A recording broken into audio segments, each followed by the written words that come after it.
Hello everybody and welcome back to another online Q&A session from the Chekhov Studio London. Inigo Galliano here. So nice to have you back. And today we have a very exciting question. I'm particularly excited about this question because it might sound a little bit off the subject, but it's not. So this question is coming all the way from Mexico, and it's Maria from Mexico. I'll read the question. Hi Inigo, I'm a coach, and in my work to help people, I've often come across this question. How do you find balance between masculine and feminine energies? That's really amazing. I love it. I love this question, Maria. Thank you so much. And for everyone who is thinking, does this have something to do with acting? It does, because masculine and feminine, if we look at them from our approach, from our point of view, they're connected with the principles of giving and receiving. And mind you, I'm not talking about gender. A man or a woman have a masculine and a feminine aspect inside. Some women have a masculine, their masculinity more developed than their femininity, yeah, and the same with men. So anyway, let's go straight to the point, okay? So masculine is connected with giving and feminine is connected with receiving. And Maria wants to know, how do we find balance between that? So I'll put this away and now I can answer you, Maria. So, okay. The principle of giving, it's connected with everything that we do, we plan, we push, we think. It's going in this direction. So I'll put, I'll give you profile so you can see these two areas, okay? This is the giving area, the world where I act, where I can touch and manipulate matter, where I get things done. That's a masculine energy, and it's connected with the principle of giving, okay? The principle of receiving, it's connected with this area behind that I cannot see, but I perceive. I sense that there's more world behind me, although I can't see it, and I don't need to touch it, but I sense it. There's more that when I can see, smell, touch, and see, okay? So that world is connected with the principle of receiving, that it's connected with the feminine energy. In our society, we're very used to do, plan, push. We're very well connected with giving, but we're not so used to receive. We're not so good at receiving, where inspiration comes, where we really connect with the world of imagination, where we really find what is it that we need to do with a certain situation. If we're working with a group or in a play, when something goes wrong, then we need to receive and something, then we can take it in the right way. Okay, so giving and receiving, doing, planning, pushing, what we're so used to do, like in the way we've been educated. Where do you see yourself in 10 years? What are your plans? What are your goals? And then the receiving, the listening. Receiving is connected with being present, with being in the now, with receiving the now moment and what's required from this moment. So sometimes we have a lot of plans and things we want to do, but are we really listening to what is needed right now? The same in acting. When you're approaching a text or a character, are you imposing your plans, ideas, images, impositions from your subjective self, or are you receiving it from the text, from the character, from the author, from the idea of the play? Is it telling you, or are you trying to control it? Okay.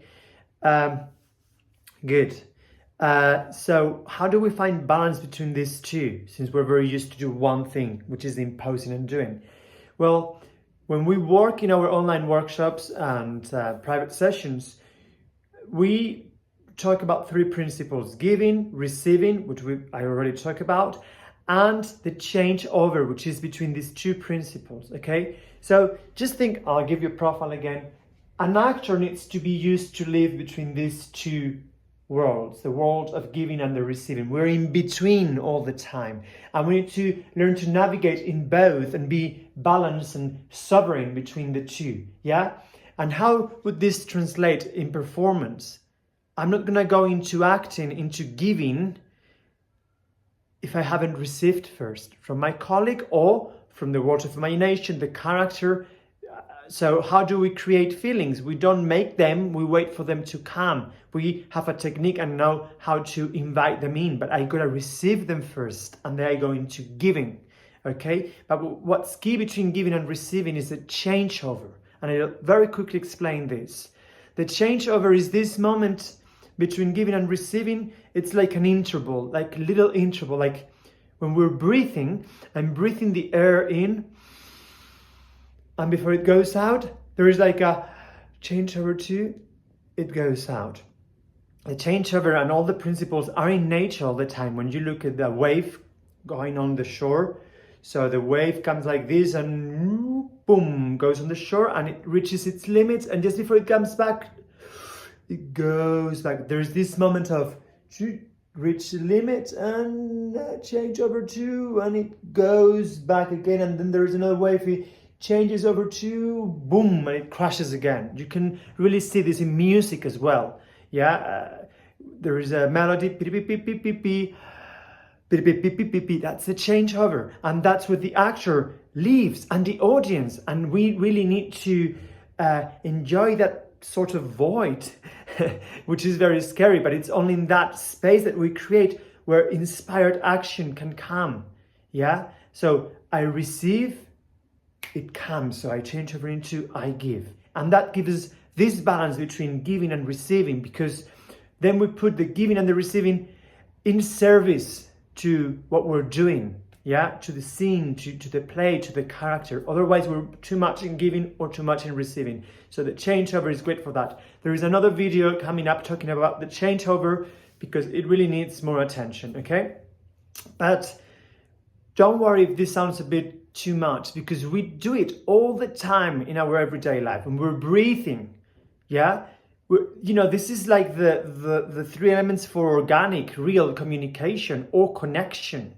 Yeah, that's why it works for action, because we're connecting and communicating all the time with the audience, with the character, with the colleagues. So I'll give you a very simple example to finish. When you're living, when you're alive, you're breathing. So you're getting this oxygen from the tree, yeah, or the plant, and then you breathe that in. Inhale, and then you change over that into exhale, and you exhale that, and that's oxygen for the tree, what you're exhaling, and the tree's going to exhale that and changes over into oxygen, and that's what connects you. So that's happening all the time.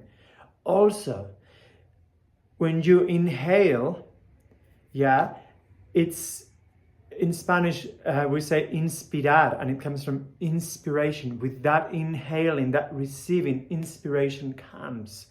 So that's also very interesting to keep in mind, okay? So Maria, I hope that helps. We connect with the world of imagination through this balance between giving and receiving, which is with the changeover. Going through these 3 steps, but we balance it with a changeover. I receive first, then I change over and I go into giving. I go into action because I've received first, okay? Okay, everyone, keep sending us your questions to the email address that it's below me. We're loving the questions and I'm waiting for your question. Thank you. Take care, bye.